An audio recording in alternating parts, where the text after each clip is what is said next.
like at 6 to set up, and we saw these chairs. It was like, oh my God, could we possibly fill them all? We have it, and that's really amazing. I think you know there's snacks in the back. The bathrooms are right over there. Masks are up to you, but for people who are speaking, you may want to take them off because I don't know about you, but sometimes I can't talk and breathe through a mask. So that's up to you. First, I have a lot of thank yous. First, I'd like to extend my grateful thanks to the Rockingham Free Public Library for providing us with this wonderful space. Yeah. And they have been so willing to work with us. They did all the setup and everything. Second, I'd like to extend thanks to Fact TV. Thank you all for coming and filming and broadcasting this to the whole Bellows Falls area. So hopefully this will get further out as time goes on, which is great. Third, I'd like to thank the Democratic Town Committees of Brookline, Rockingham, and Westminster for sponsoring this event. Our democracy is only strong when voters come out and choose candidates that reflect their values. We in Vermont have some of the strongest voting laws in the nation, and that is really something to be proud of.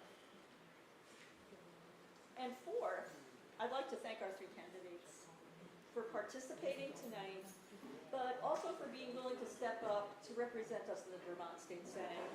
Being a candidate is not an easy thing, and I applaud you all three. Thank you very much.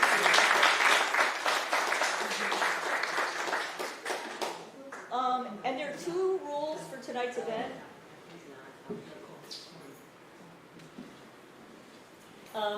First is that we will be respectful at all times, treat each other totally respectfully. And the second is Laura Shearbaum, who will be our moderator from the Rockingham Town Democratic Committee. Our moderator will be the final decision maker in all matters. So she is in charge. Power. Thank you, Laura, and I'll now turn it over to her.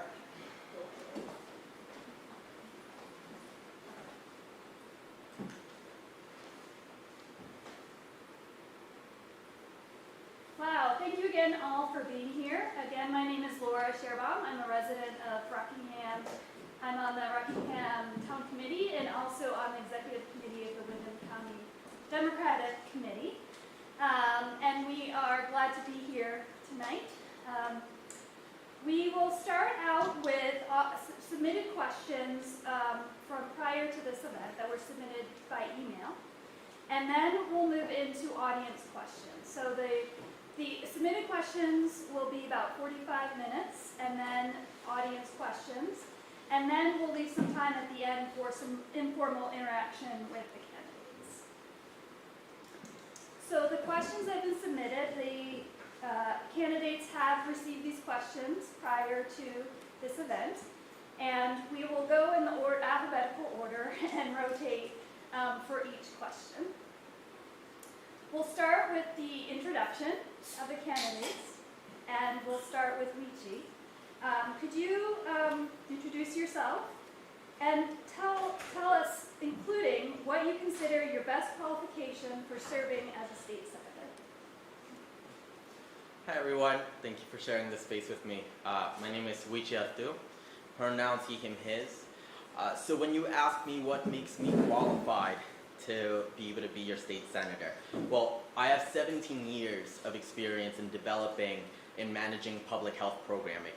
And I've done this through a variety of industries: workforce development, youth empowerment, healthcare and hospitals, the performing arts, and government and legislation.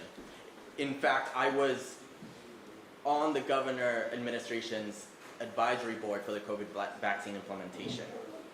And I've been on legislative advisory councils such as the Racial Disparities Advisory Panel, where I helped create the Criminal Justice Data Warehouse that is now going to be sitting in the Office of Racial Equity.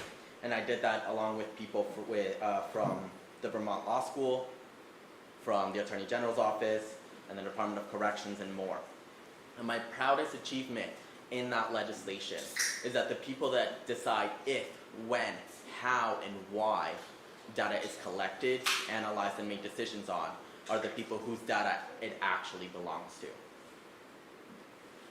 And for me, this approach to making sure that people most impacted are at the helm of policy making and decision making comes from my own experience.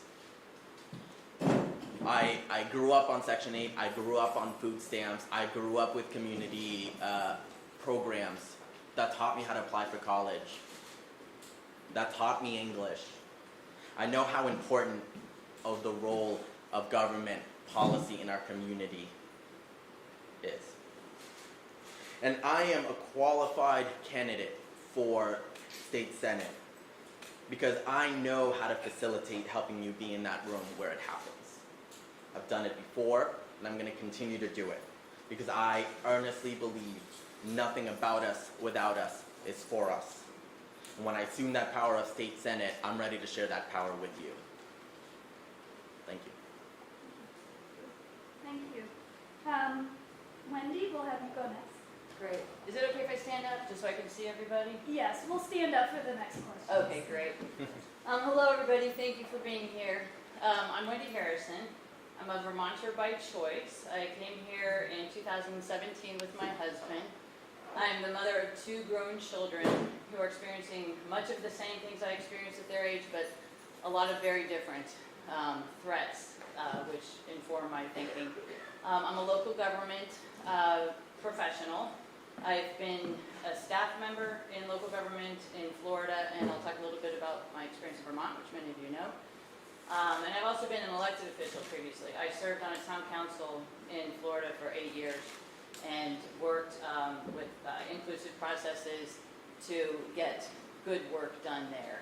And I'm very proud of that. And I'd be happy to talk to anybody afterwards if you'd like. My first job in local government in Vermont was here in Bellows Falls and Rockingham, and it was a terrific experience. I worked with the boards and the staff and the residents, and we really got some stuff done, and I treasure that time. We did some work on relationships, which are always important. Government essentially must work for the people, so relationships are key.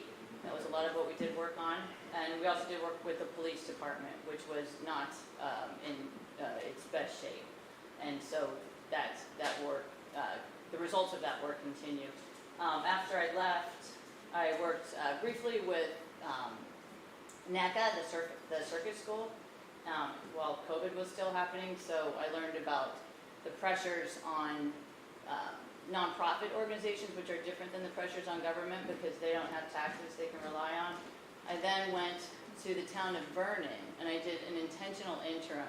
I found that I enjoy working with communities for a relatively limited amount of time, and while they're in between managers, discussing and working on issues in the organization, and then going on to the next organization. So I worked with Vernon, and then I worked with Winooski. And the reason I wanted to go to Winooski primarily was because of the work that they're doing with the New Americans. So what I did there was I helped register New Americans to vote. We came up with completely new processes. We were under attack by folks who did not want that to happen. So I worked with the city clerk to help make our rules as impregnable and our processes such that they would not get a legal review. So what makes me most experienced and most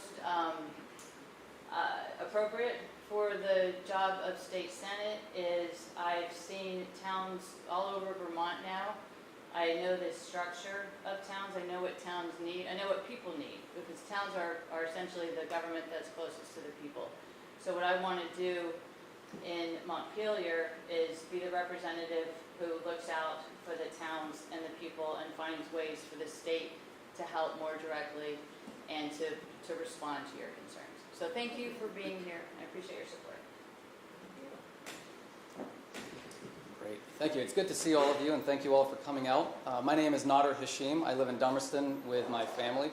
My entire adult life has been dedicated to working in public service right here in Windham County. I previously served about 7.5 years as a Vermont State Trooper out of the Brattleboro and then the Westminster Barracks. And even though I've previously served as a state representative, I think that my experiences as a trooper are what provide me with the best quality when it comes to serving in the Senate. And the reason I say that is because throughout those 7.5 years, I spent every shift driving to literally every single town in this county and seeing the real struggles that Vermonters face, whether it's opioid addiction, poverty, domestic abuse, or many other issues that exist out here. And in 2018, I had a change of perspective, and I wanted to run for state representative, and I was able to successfully do so, and I served on the Judiciary Committee, where I had a focus on criminal justice reform, protecting migrant families, and helping the most disenfranchised Vermonters. And as a former House member, I can also tell you that some of the biggest challenges come from disagreements between the Senate and the House. And one of my goals is to help bridge that gap, and instead of butting heads between the chambers, I really want to see collaboration and friendly teamwork when it comes to getting legislation across the finish line. And throughout my campaign, which started in February, time goes by really quick when you're campaigning, from the start of this campaign, the top 3 issues that I've heard about have to do with housing, workforce development, and addressing climate change. And those have become my top 3 priorities. And underlying all of that is also my dedication and concern when it comes to protecting and preserving democracy. Because I believe that without a functioning government, without democracy, we will not be able to address all of these issues that we're going to be spending the next hour and a half talking about. And so my hope is to take all of my knowledge and my experience working in state government back to the State House to continue making good legislation for Windham County. Thank you.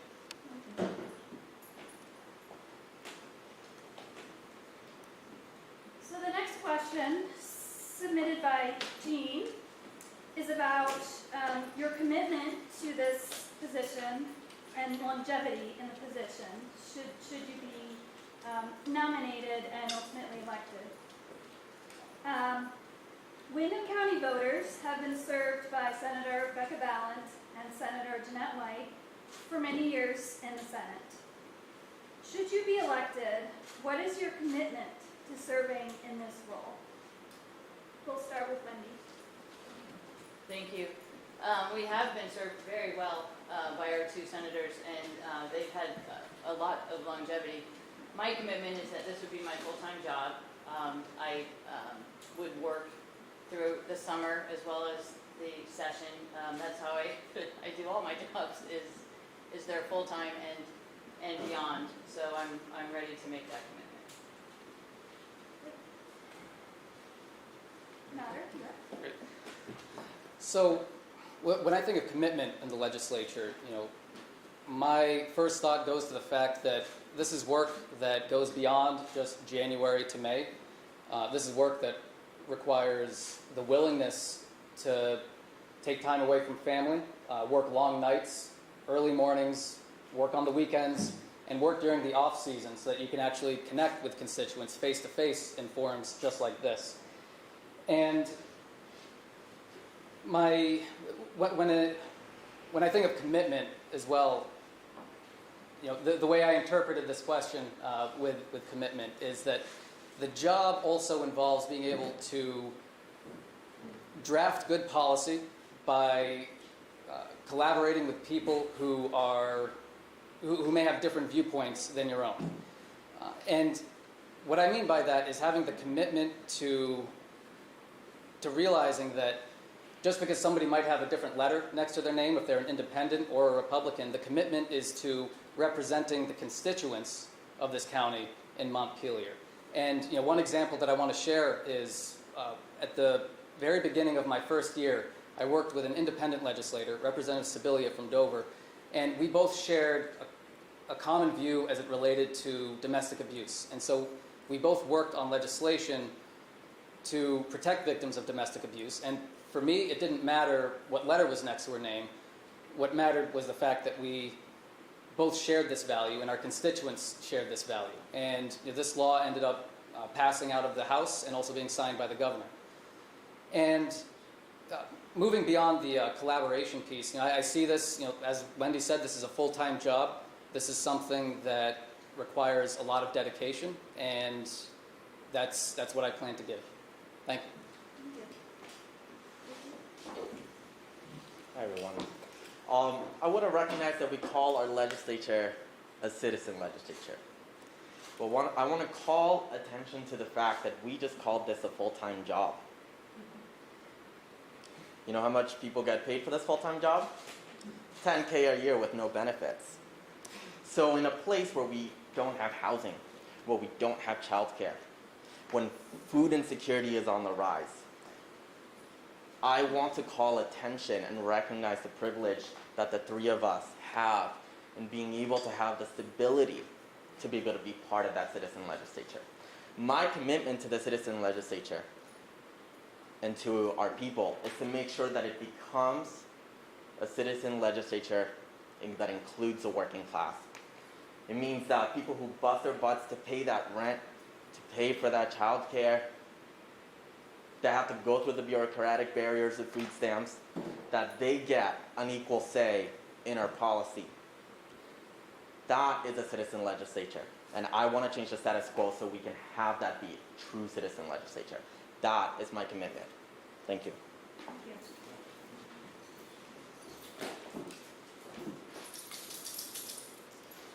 So the next question was submitted by David, and it relates to LGBTQ+ and reproductive rights.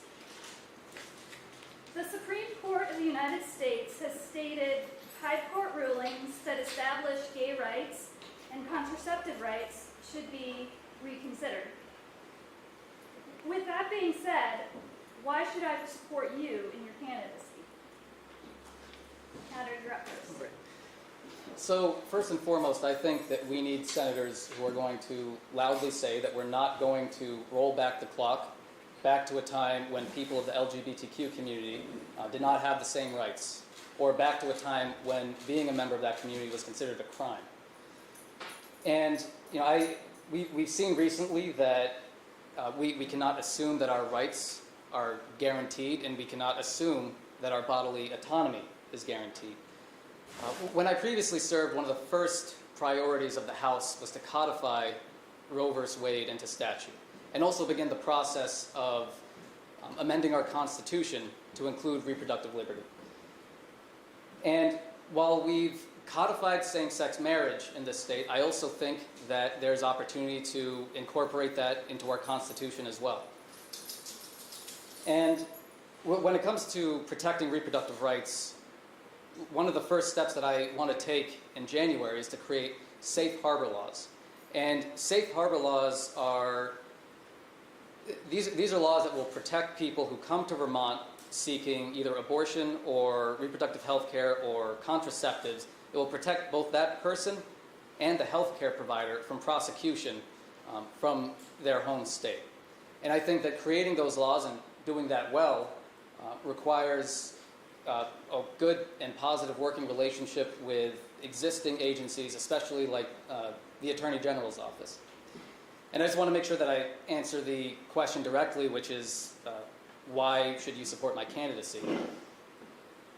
The reason is that I've previously pushed back on large organizations like the NRA or anti-choice organizations, and I think that when it comes to protecting our rights and protecting our liberties, we need legislators who will not back down and who are willing to take a stand when it comes to defending rights. Thank you.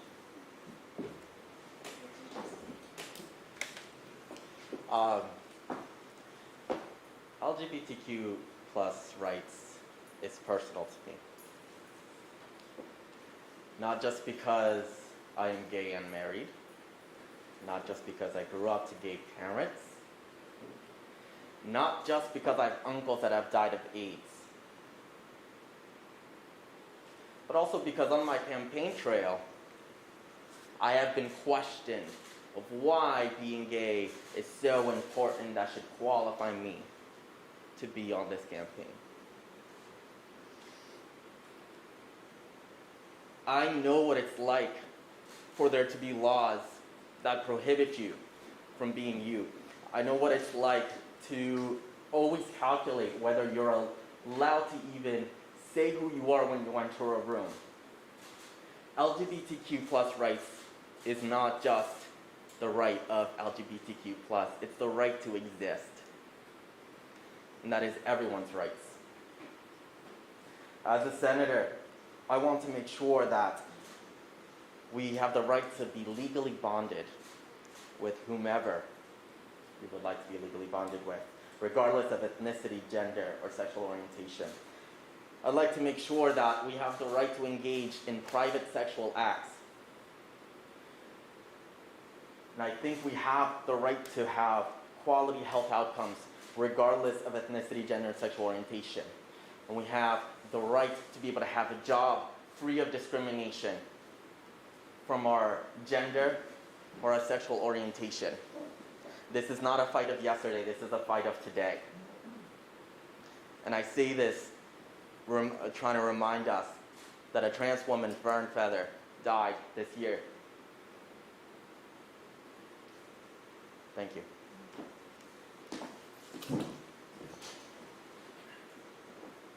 Thank you. Thank you, Richard.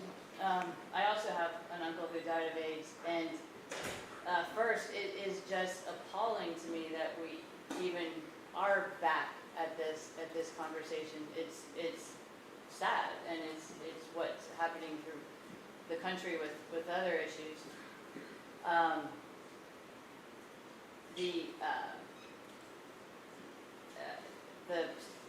The state, I just want to go back a few years. It was 4 years ago that the state started its path to amendment. It's going to be Article 22 on the ballot for the reproductive rights amendment. And I'm just so grateful to live in Vermont. I support that amendment, obviously. I would expect that would be obvious, but actually it turns out it's not. So it's important to say that I have support from LGBTQ friends, and I treasure that support. The stories are horrendous, and we can't go back, and we do need to be a place, and we're already preparing to be a place where people can come who want to access abortions.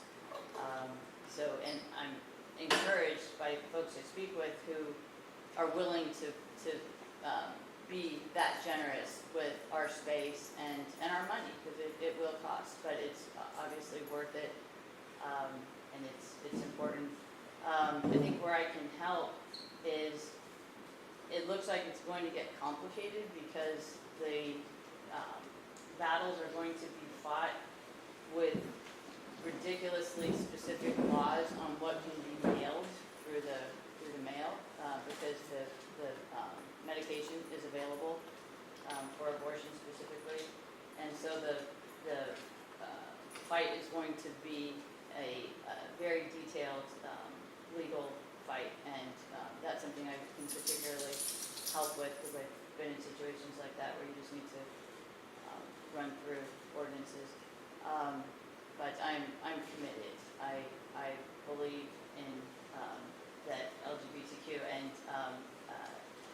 the right to love who you want to love is a basic right. It's not an extra right. It's a basic right, and I'm committed to supporting that. Thank you.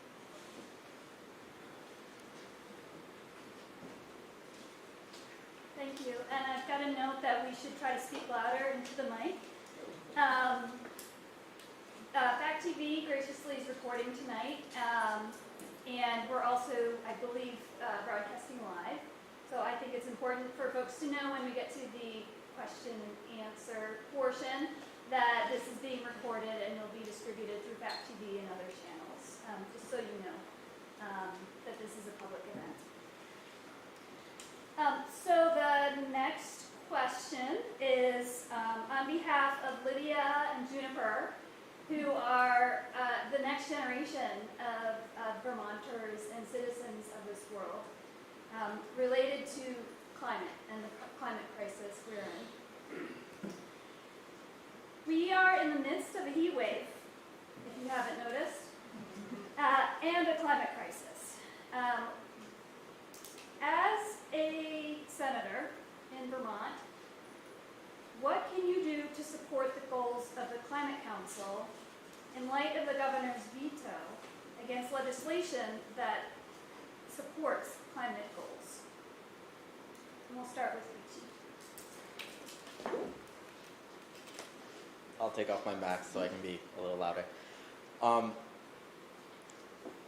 So there's three main things three priorities when it comes to climate change for me. One is to make sure that we subsidize electric transportation and public transportation. We did it when we moved from railroads over to gas cars.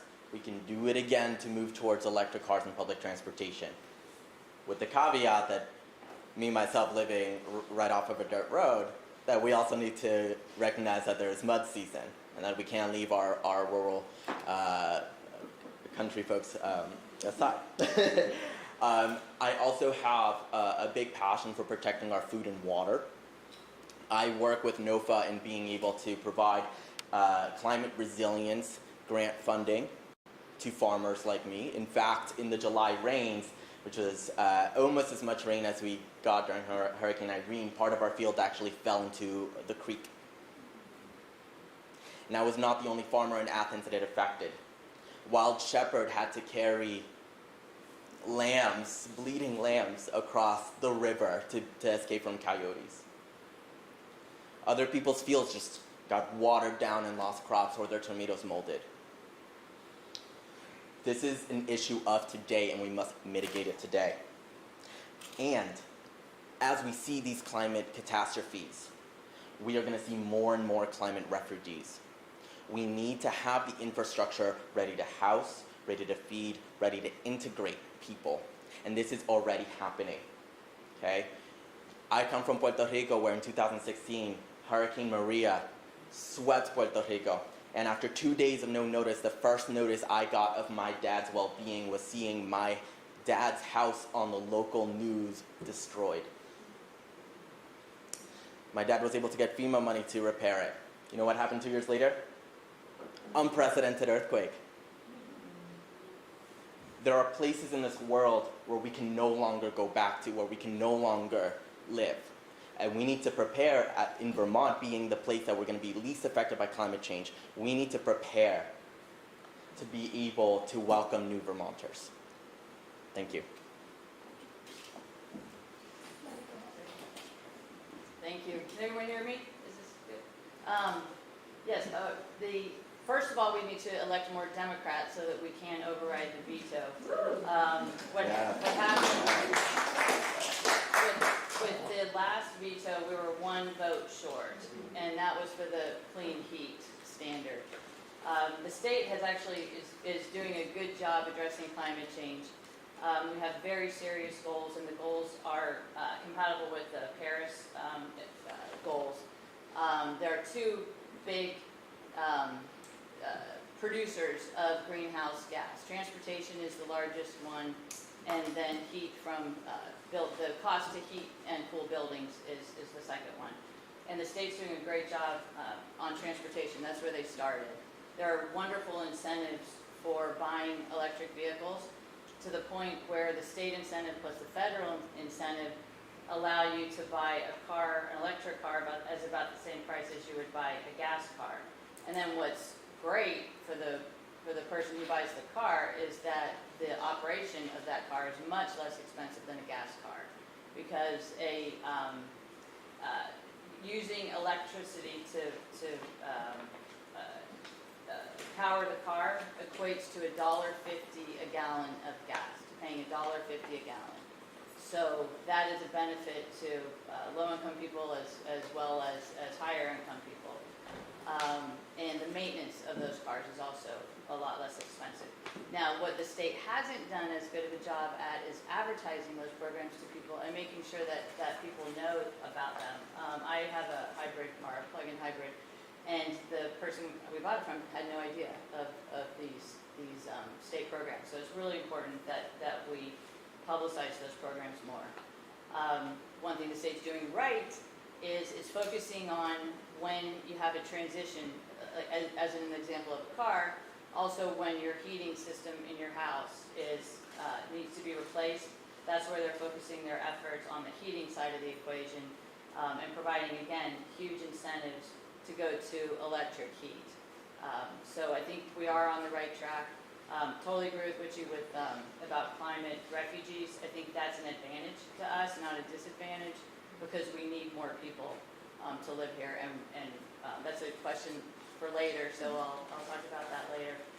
But I think we're on the right track with our climate goals. Thank you. So I have to say I largely agree with everything that's been said so far. I'm going to touch on it just a little bit more, but I do just want to share a very quick story. My daughter she's 12 years old, and there was this moment about a year ago where she seemed a little bit more quiet than usual, and I wrongly assumed that there was just some preteen drama or something happening. And but what happened later on in the night is she asked me just very bluntly. She said, "Is there anything that we can do about climate change?" And I was really taken aback because I was not expecting that question from my 12-year-old. And there were two conflicting sides to me when I heard this question, and I was trying to figure out how to answer this. There was a part of me that wanted to say, there are government leaders on all different levels who are not doing enough, and we have to do more. But then there was the other side that recognized that I couldn't share a pessimistic message with my daughter. I had to share something that had some semblance of hope in it. And I told her that, yes, there is something that we can do about climate change. Specifically as a 12-year-old, keep asking the hard questions and pay attention to politics and be involved. Just keep being involved. And now, shifting gears a little bit, when it comes to the actual policies, I believe that we have to focus on EV incentives and creating different tiered programs for people who want to purchase EVs, whether they're new or used, because we're starting to see a lot of EVs get recycled back into the market. We also need to focus on building out public transportation, and when doing so, we also need to take into consideration geographic equity. And what I mean by geographic equity is when we're building train stations or bus stops, we have to think about the folks in Wardsboro or Halifax. How will they access these train stations that are in Bellows Falls or Brattleboro?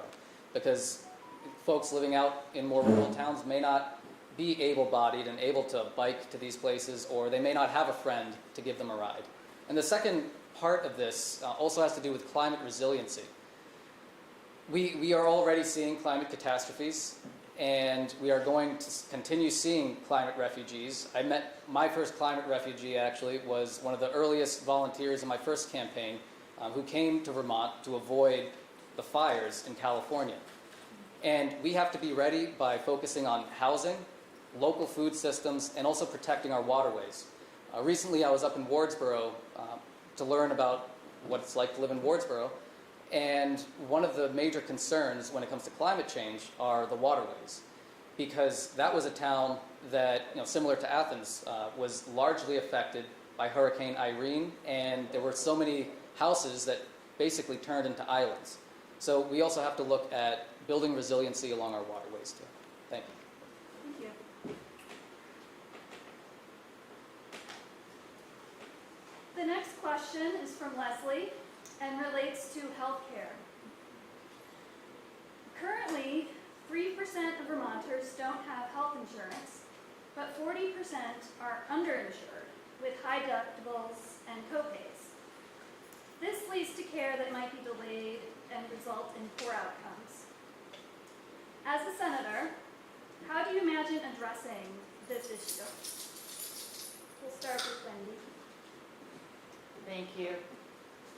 I've supported Medicare for all for years. I mean, we should have had it years ago. We've tried at the federal level. Vermont is doing what it can. I think it's a PR problem primarily, because I think if when we cost everything out, the savings to both the citizens who are covered and the businesses who have employees and the governments who have employees would well outweigh the cost to such a system, because everybody pays for health care or their unhappy place to work. There are some workers, some employers who don't.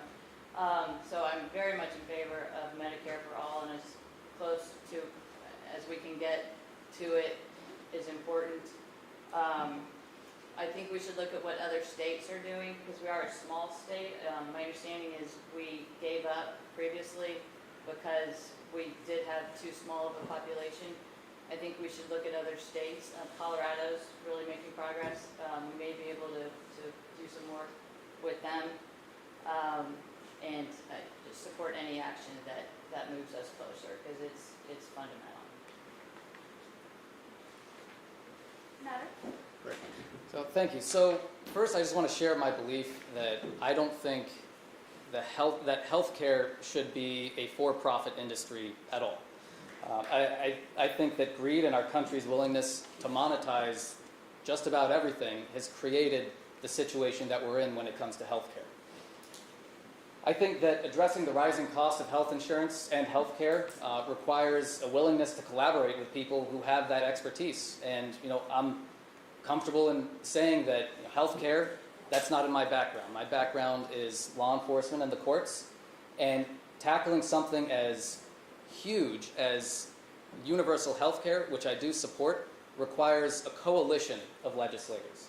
It requires teams of people who know what they're talking about. People like Leslie and people like you who've been working in the healthcare industry, or people who've been advocating for Medicare for all. And I also think that we should, parallel to this topic, I also think that we have to look at how we promote healthy habits in this society. I think that when it comes to things like smoking or eating processed food, we have to look at what type of habits we're engaging in our 20s and 30s and even earlier that is leading to health issues later on in life.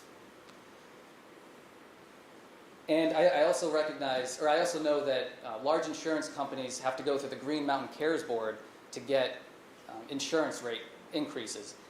And it's supposed to be the job of the Green Mountain Cares Board to make sure things are affordable. And I think we all know that it's not affordable right now. So in my opinion, if the Green Mountain Cares Board is not doing its job in keeping things affordable, then the legislature should revise what their role is or take a deep dive into how they're performing their job to keep things affordable. Thank you. Yeah, so healthcare and healthcare systems, that is my specialty. And I think one of the biggest problems actually having done data work on health and being part of those tables in legislation that talk about health is the fact that we treat health as a commodity. And that means that insurances are able to save money if they deny you care. I want to change that. I think our health is in the public interest. Because when we are healthy, we can be more productive. When we are healthy, we can help our neighbors better. And part of this is helping shift from a reactive healthcare to a proactive healthcare. Instead of funding emergency rooms, we need to fund navigators to help people be able to go through housing and get the food stamps, for be able to get the education they need, to be able to get the exercise people need, to be able to fund the arts when we have depression or anxiety, to be able to go actually have just an art class be paid for and you can sit there and paint. That is how some parts of the world actually treat mental health, and I would like to move towards that direction. I also would like to know that Medicare is privatized, right? That's Medicare Advantage, and we're sort of moving in that direction. That is a big no-no in my book.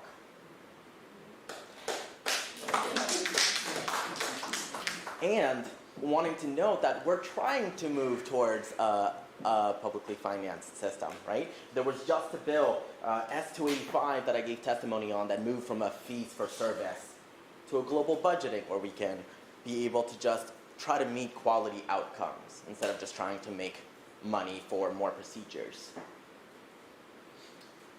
And as we try to move to this, it is important to remember that OneCare just won a court battle to not show their books to the state auditor. That needs to change.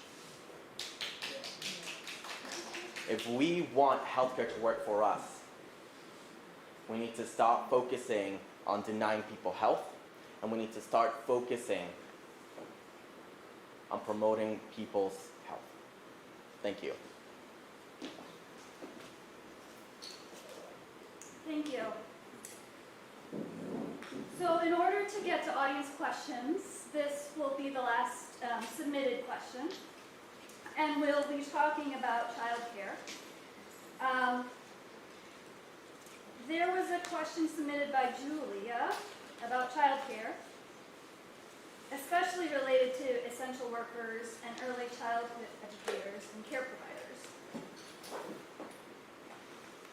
Julie asks, a strong and stable childcare system is essential to meeting the needs of Vermont's children, families, businesses, and economy. How do you plan to solve Vermont's child care crisis in 2023 or beyond? So we'll start with Nader. So, as a young father, I can personally attest and agree to the fact that childcare is essential. I remember when I first moved here, and I was starting off as a trooper, and I had a 3-year-old daughter, and trying to find childcare back in 2011 was a challenge. I can't imagine how hard it is right now. I know that last session, the legislature provided an increase of $4.9 million to the Child Care Financial Assistance Program to help families be able to afford child care. I think that we need to continue that trend and make sure that we're providing families who need support the grants and funds to be able to afford child care. But then this goes to the next question, which is the fact that we need to develop more of a workforce when it comes to organizations that provide child care. Recently, I went to the neighborhood school in Brattleboro, which is a child care provider in that area, and I took a tour with the early childhood care program director. And I asked the question a lot of different ways, and it all came back to money.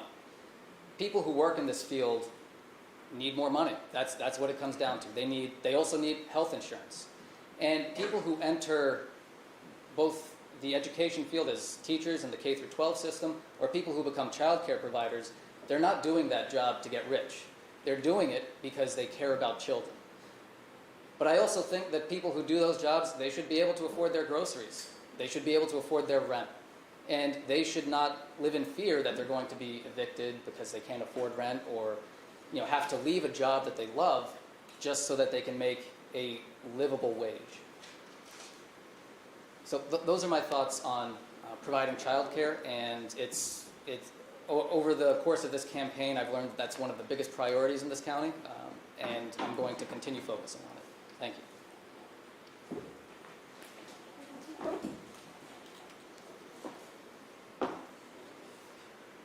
I'm not going to say we have a childcare problem here. What I'm going to say we have a childcare crisis. 80% of the children in our county that need childcare don't have it. When we see who most exited the workforce during the pandemic due to lack of childcare, it was mothers.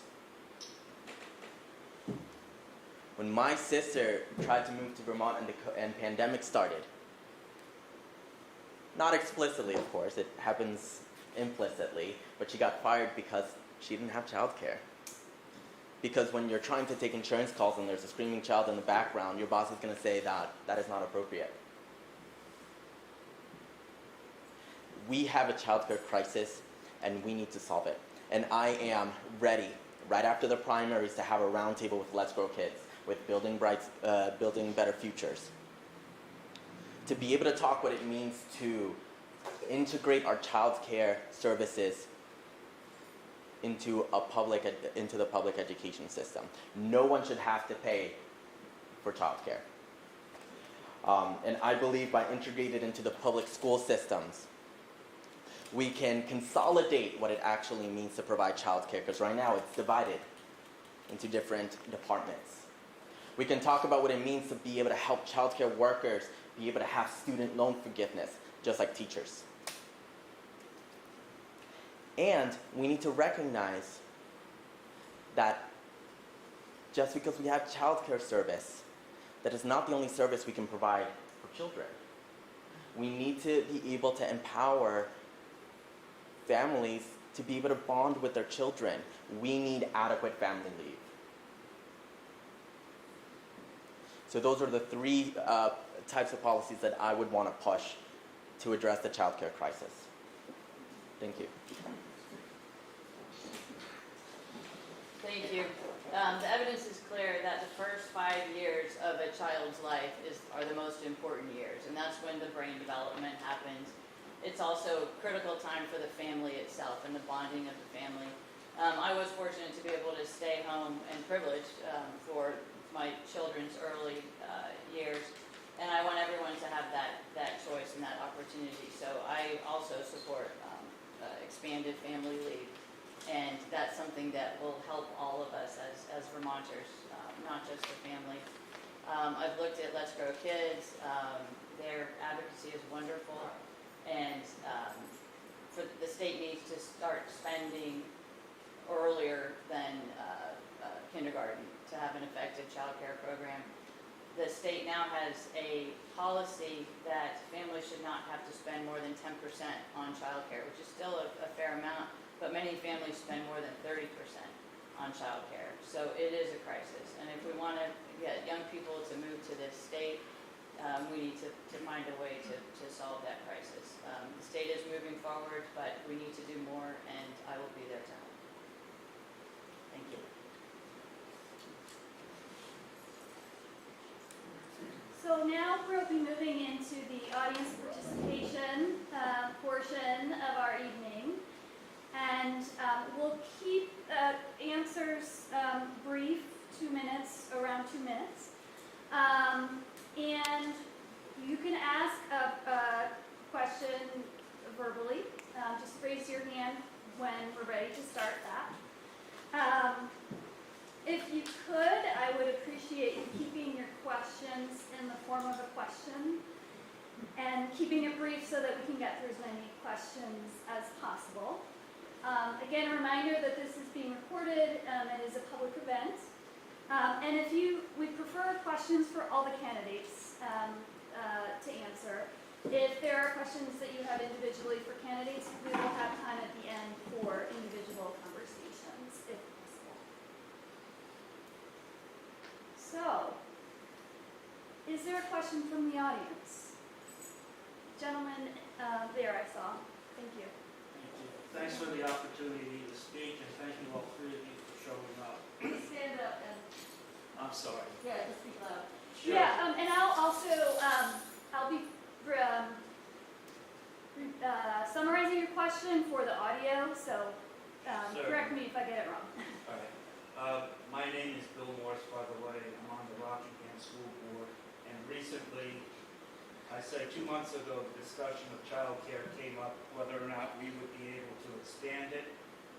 There was even talk of financing, in part, a facility for child care here in Bellows Falls. As you know, 66 Atkinson, where the church once stood, was seen as a possible site for a child care facility. The long and short of it is, we have just enough money to pay for staff K through 12. We are getting some enrollment increases. We are having to hire a few more teachers. We are lucky that we can staff schools at all because of the pressures and the working conditions that have evolved over the last 2 years. It's not an easy transition to go from college as a new teacher into a classroom where students lack discipline, they lack schedule, they're going from a free-for-all into a structured environment, and we're lucky we can keep teachers. My point is, a lot of great ideas here. I support child care as well. I think the first 3 years are critical, especially if the household is not stable, or it's a single adult that's trying to raise a couple of children. How are we going to pay for, we talked about new housing, we talked about subsidies for electric vehicles, other sources of energy for heating our homes, and that's going to be an issue this fall, this winter. Where's the money going to come from unless we tax the hell out of the people that are now paying the bills? We can't go any further in debt. So my question to you is, and the child care is an important example where it does need attention. All right, we need to do as much as we can to strengthen families so that there are 2 adults raising children and not one struggling single parent. So that's my question. It's for all 3 of you. Where is the money going to come from? How would you prioritize where that money is unless you're going to have a tax revolt? I think to summarize your question for the audio, we know that child care is important, and there are other priorities in the state. How are we going to find the funding to fund this priority? Can I answer first? Yes. It's we're Richie's going turn to there. go. Okay. Yeah. Yeah. I wasn't sure if we were sticking. Yeah. Yeah, so this seems to me like a two-part question. Thanks, Bill, for asking that question. First, on the child care, I think something to note is that a lot of our child care money is actually in the Agency of Human Services right now, and it's not in the Agency of Education. So when we are able to integrate childcare into the public education system, we'll be able to move money from AHS over to AOE to be able to put that in to add to our budgets. And then the second question of recognizing that we have a lot of great ideas, but we're a poor state. And we need more tax revenue. And I am 100% in agreement that we cannot tax our working class more. That cannot happen. And where I want to try to push is how can we increase tax revenues from other sources. We had a large influx of people moving in for COVID and buying houses, and I'm saying this in Athens, for $500,000 in Athens, one of the top 5 poorest towns in the state. We have an opportunity to be able to tax second homes in a way we haven't been able to before. And it can not only bring new tax revenue, it can also possibly vacate new homes for you to be able to house the people that already live here. Thank you. Great, thank you. Good question. Devil's always in the details. Some of the things we've been talking about, the additional housing funds and the additional EV funding, that's from ARPA funding. That's from one-time federal money, so that's not a recurring expense. Education, as you know, is currently funded by property taxes. The state's looking at funding education through income tax. With our new incoming folks having higher incomes, that could be a very good source and take the pressure off of the property tax. There are other revenues. One thing I want to do is allow towns to do more than they can now. Right now, towns are very restricted in income sources that they have. Not every town can even do a local option tax, which by its very nature, local option means the people want to be taxed. I want to extend that so that towns could have other revenue that they could help the schools with. So there are some things we can do. And the additional, Witchy's right about the additional property values. There are limits on how, in our current system, on what you can pay in property taxes. So that those limits would be something to address. So a combination of understanding that the ARPA money that we received is funding many of these things that we talked about, and then income tax money, and then additional wealth that's being, one other thing is economic development. The whole point of economic development is to have new businesses and increase the value of those businesses. I'm the chair of the SEVEDS board, Southeast Vermont Economic Development Strategies, And economic development is happening here. That was one of the later questions that we didn't get to. But Bellows Falls is doing just exactly what it should be doing to increase values. The train station, I applaud the select board for purchasing the train station. That will help trains. I'm a big advocate for trains. Next week, the Ethan Allen service, the Amtrak service starts on the west side of the state. The service that is the next prioritized is the second Vermonter service on this side of the state, which will be the Montrealer, will return to the Montrealer. So those that level of service will bring people here, and then we'll need to find ways to protect the value so that existing residents aren't taxed out of their homes. So we need to be forward thinking about how we can protect existing residents from having their value go too high. So that'll be a nice problem to have. That's where I see that going. Alrighty, so I agree with a lot of what's already been said, and I don't want to belabor the point. But one thing that I'll add is that when we look at the budget projections, the Joint Fiscal Office creates these projections. Over the last year, our state has been exceeding those projections. And so things may feel and look negative in a lot of different areas in the world right now, but when it comes to the state of Vermont budget, things are in a healthy place right now. And you know what I would suggest is that that I certainly don't want to raise taxes on the working class who live in this area. But as has already been mentioned, the second homeowners who own homes in this area, the taxes are substantially lower than people who live here full time. So I do think that's one area that we should look at. In the front row here. Hi everybody, my name is Wendy Levy and I live in Bellows Falls.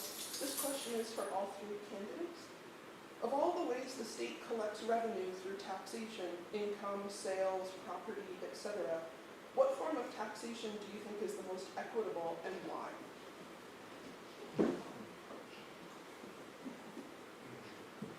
Wendy, when you're ready. Okay. That's a good question. I'm gonna have to think while I talk. Oh, I'm sorry. No. Would you be willing to speak that into the mic? Sure. Yeah, it's kind of For the leaning down. audio? Yeah. Okay. My name is Wendy Levy. I'm from Bellows Falls. Of all of the ways the state collects revenue through taxation, including income, sales, property, etc., what form of taxation do you think is the most equitable and why? And this question is for all of the candidates. I think there was some difficulty back here, so if I can summarize. What is the most equitable form of taxation and why? Okay, thank you. Good question. And the answer is it depends on what you're funding with the taxes. So property taxes are typically what municipalities use, and one of the reasons for that is because you're not going to move your home or your business, and the things that are funded by that tax are services to that property, generally, like police services, that kind of thing, general services. So in Vermont, property taxes are regulated and they're capped based on income, which is very interesting to me because that's not in all the other states where I've been. But you don't even have to apply for it.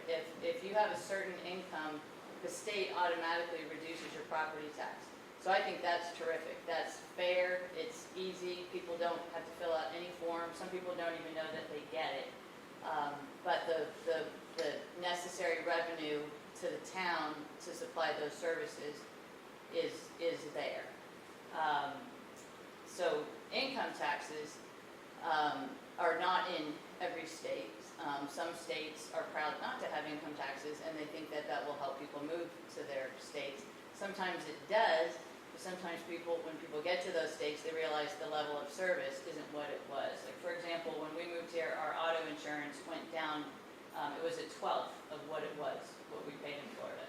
So that more than offset the property taxes we were paying, but it just gets really complicated to make those assumptions. So everybody just looks at the taxes instead of the others. So income tax is intended to be progressive, so that folks who are making higher incomes pay a higher percentage of their income, not just at the same level, because they can, and that's what keeps our society going, because we all benefit when we have schools and services that are provided statewide. So generally income taxes are provided at the state level because they benefit everybody. Even if you don't have kids in school, you're still benefited because a democracy requires an educated population, right? So we're all better off when kids are educated. So that's why the income tax goes to schools. So then sales tax. Sales tax is one that is seen as, there's more flexibility to it. Some things you buy, you have to buy. The things you have to buy are often not taxed, like food isn't taxed.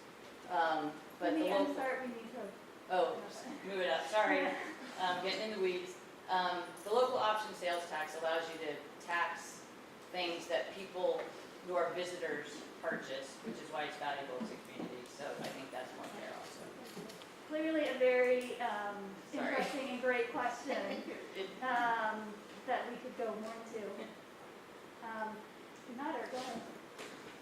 So, to answer the question, what is the most equitable type of tax? I think that a progressive income tax is the most equitable type of tax. I think that if you're making millions of dollars, then I think that the proportion to which you are paying into the tax system should be higher. If you're living in poverty, I think that the taxes that you pay should be very, very minimal, if not non-existent.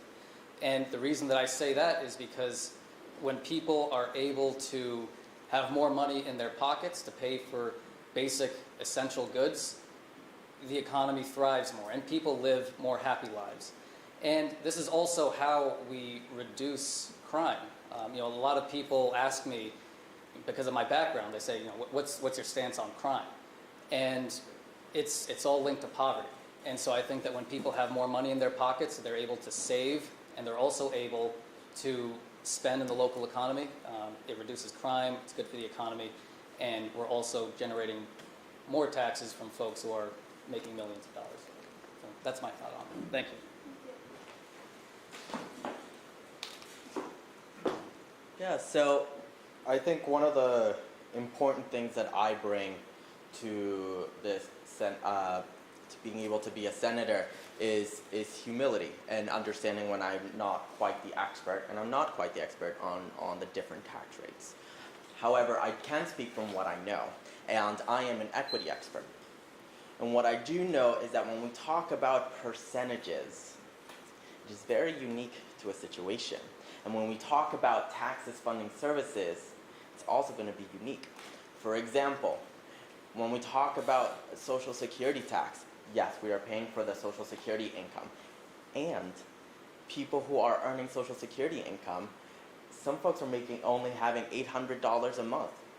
You can't pay for housing. You can't pay for rent, right? You can't pay for food on that. Then you have this blind homeless, the homeless population that's blind to our knowledge, right? Because they're on Social Security income, right? No. So I believe in being able to actually look and having an impact analysis and actually working with, for example, the Office of Racial Equity, which actually published an impact analysis to ethically analyze our policies, to be able to identify, is the net benefit actually working for our people? And how do we change the status quo to make sure that we're not leaving people behind? Thank you. I'll call the woman back here in the pink shirt. Yes. Carla Sard, Westminster. You've all been talking about one of the ways of addressing climate problems being encouraging electric vehicles. I'm curious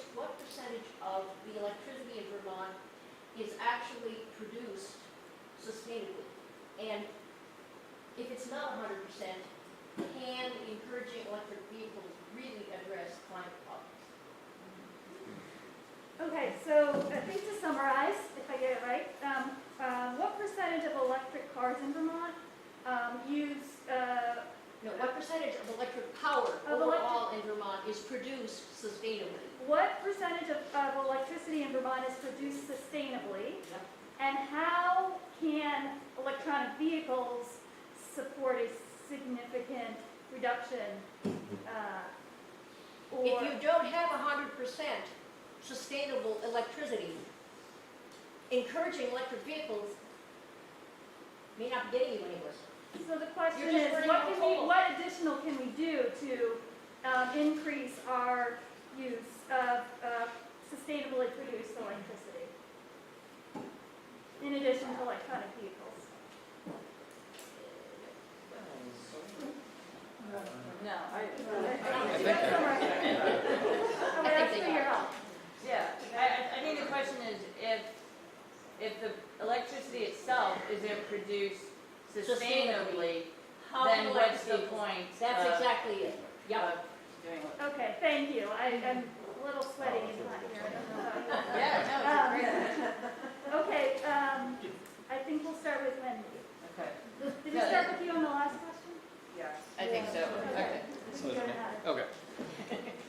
So this was a conversation I actually had with someone very recently who was a retired engineer, and my understanding is that we are very close, actually, to 100% renewable energy. My understanding was that what he said was that we have about 60% of our energy produced from water. Hydro, yes, sorry. Words escape you when you're up here sometimes. But so we have 60% produced that way, and then 40% produced from nuclear energy outside of the state. Some people don't consider nuclear energy to be renewable, but it is cleaner. I would agree. It is cleaner than oil. It's definitely cleaner than coal. So my understanding is that the vast majority, almost 100% of our energy, is produced through renewable means. So, yeah, thank you. Yeah, I think a point that Nader was touching on that I kind of want to just point out is that sustainable is a matter of opinion. And what we can say is that electric companies that are co-ops in Vermont, to my understanding, always welcome for feedback, is that co-op electric companies are all actually 100% off fossil fuel, and then GMP is supposed to be off fossil fuel fairly soon. I don't know if it was 2025, 2030. The year escapes me. And as we move towards electric cars, something that I want to note that is not sustainable is our lithium batteries. Lithium is not sustainable. It is mined. It produces greenhouse gases. And we are going into other countries like Bolivia, overthrowing their government to try to get lithium. So this is a much bigger problem than just going to electric. Sustainable needs to have a long-term solution that we don't have right now. We have a Band-Aid solution, and it is what we need to do right now. I think our policy needs to look forward, and we need to think about ways that we can source sustainable ways to capture energy. Thank you. Good points, both of you. Yes, my understanding is that we are just about at sustainable production completely. And the Climate Action Plan, which is on the state's website, can give you more information. And to Wichi's point about the lithium, yes, that is a problem. And what we really need to do is have fewer cars, not just electric cars. We need walkable, bikeable communities. We need to use public transit. That's another aspect of Bellows Falls that's really good, and Bellows Falls needs to capitalize on that. We need to do car sharing. We won't be able to get rid of cars completely. I mean, I understand that, but I've been involved in public transit for a while, and there are things, public transit can be improved with just tweaking. Right now the routes don't run long enough in the evening for folks to get home, but they run in the morning early enough. So if we just extend the routes, we can get a double benefit. We need things like shelters, which don't cost that much, but they really help people ride public transportation. Electric bikes help a lot. Again, we have a battery issue, but batteries have been an issue for a long time. We are working on it. People are making progress on that. But electric bicycles help too. It's much less of an impact than a car, and it also improves your health. There are significant health benefits to public transit. Also, it gets you to school, it gets you to jobs. There's a lot of job training that we need done for workforce development, and employers just need workers. And a large reason for lack of workforce is that folks can't get to work. That's happening all over. Good question. Okay, so it's now almost 7:45, and we want to end with all the candidates to tell us something that you want to leave us with. And are there any questions that you didn't get to answer that you would like to answer?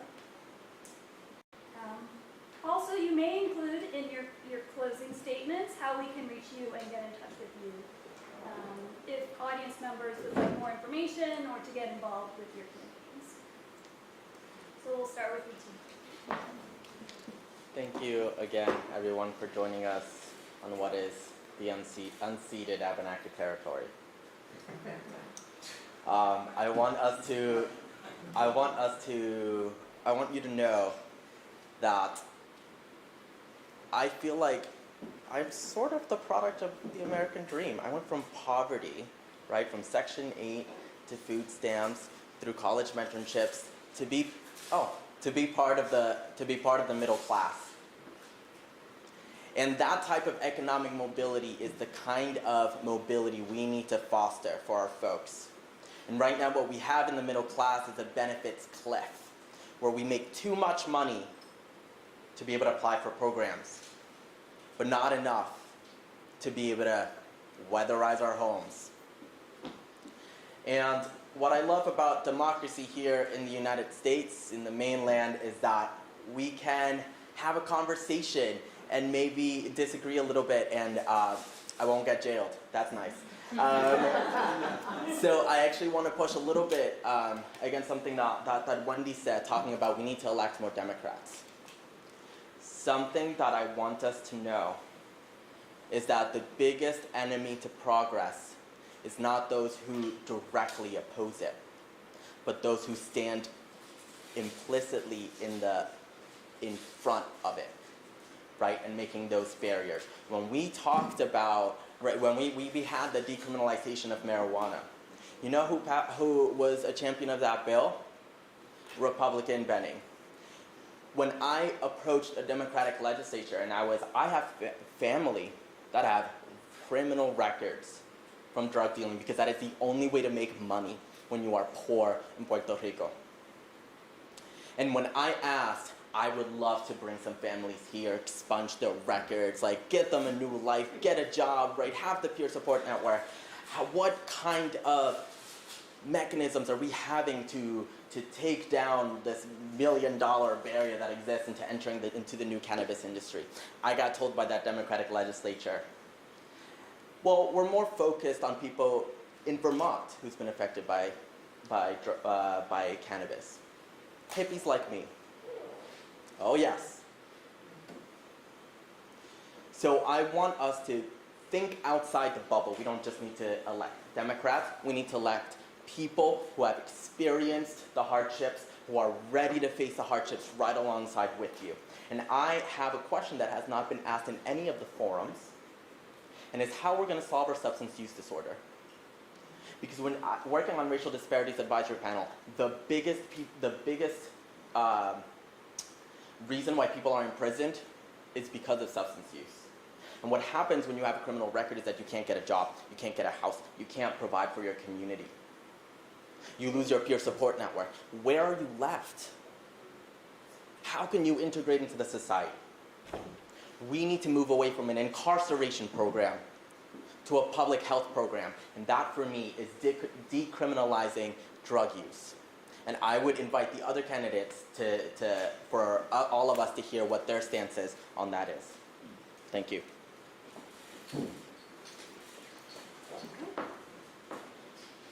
Wendy? Sure. Well, thank you for the question.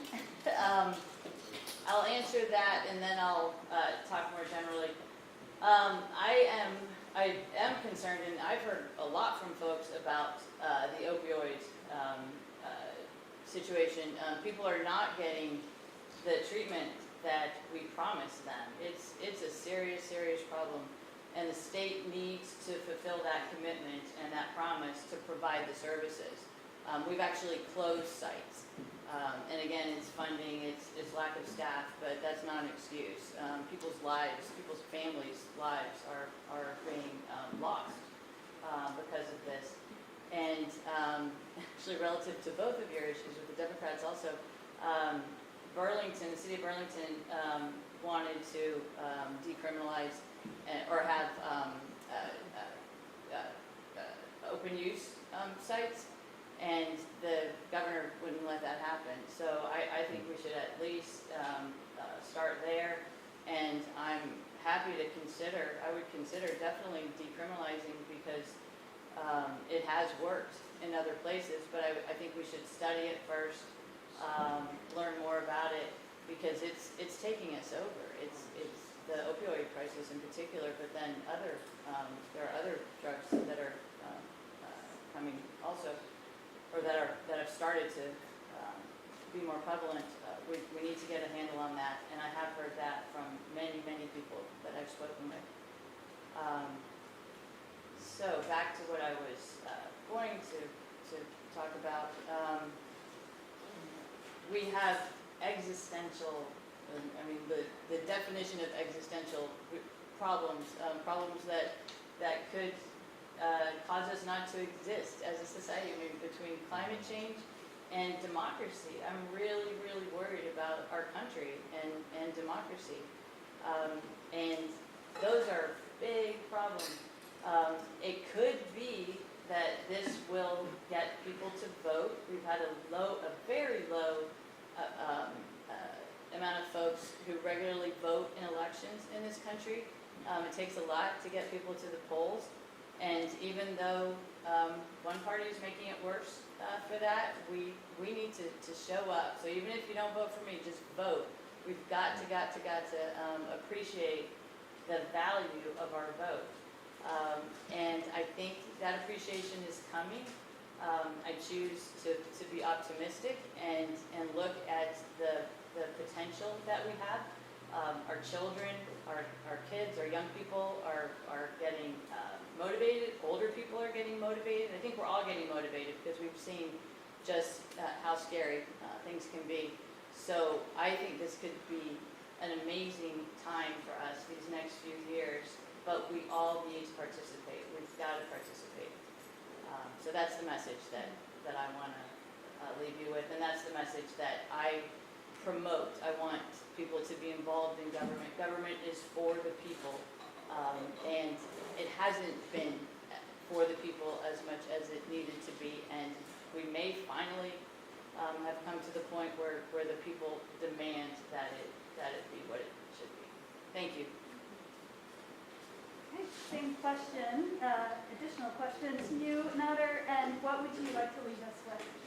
Thank you. So, trailing off of what Wendy just talked about, actually, we talked about a lot of different important issues today, a lot of issues with tons of nuance.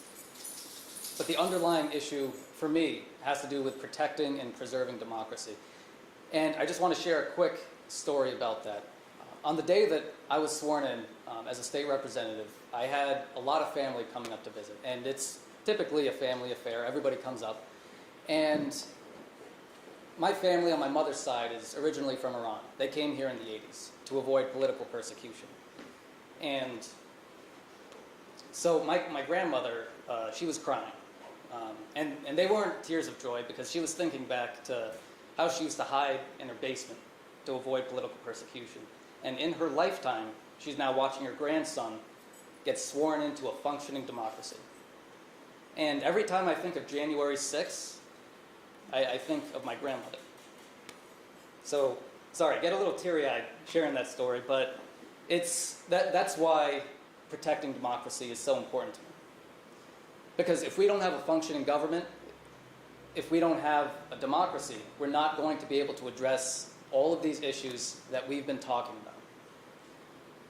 Now, to the question of decriminalization, this is something that I actually worked on back in the Judiciary Committee. And at first, coming from my background, when I heard of this idea of decriminalizing, my first thought is that sounds like a wild idea. It does not sound like a good idea either.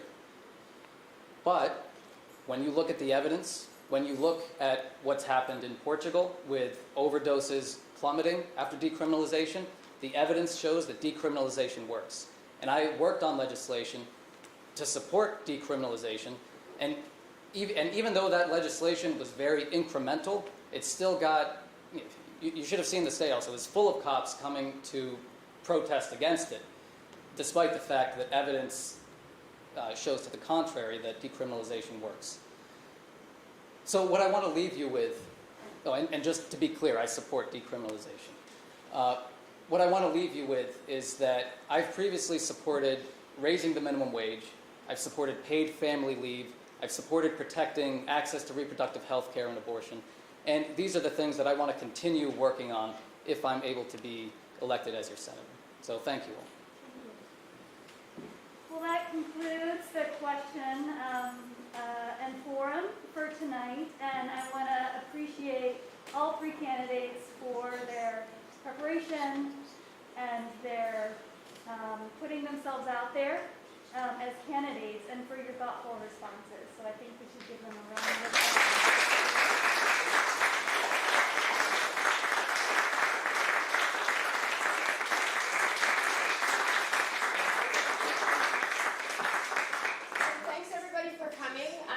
Michelle Boslin. I'm the chair of the Westminster Town Democratic Committee, among other things.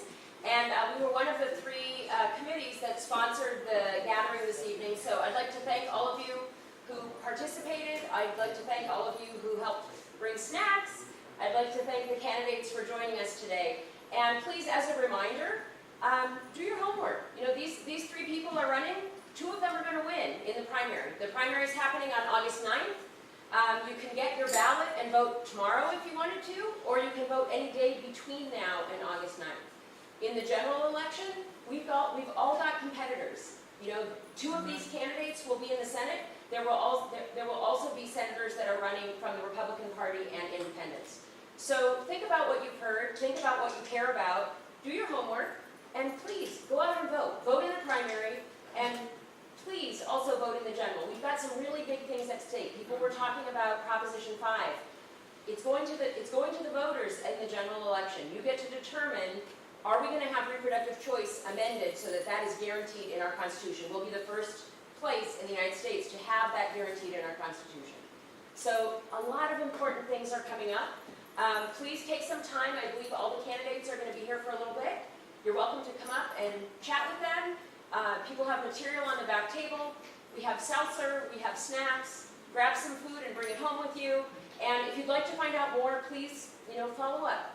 We'd be happy to follow up with you. And thank you to all of you for coming. When Leslie and Laura and I got here today, we saw all these chairs set up by Fact TV and by the library. Thank you for your help again.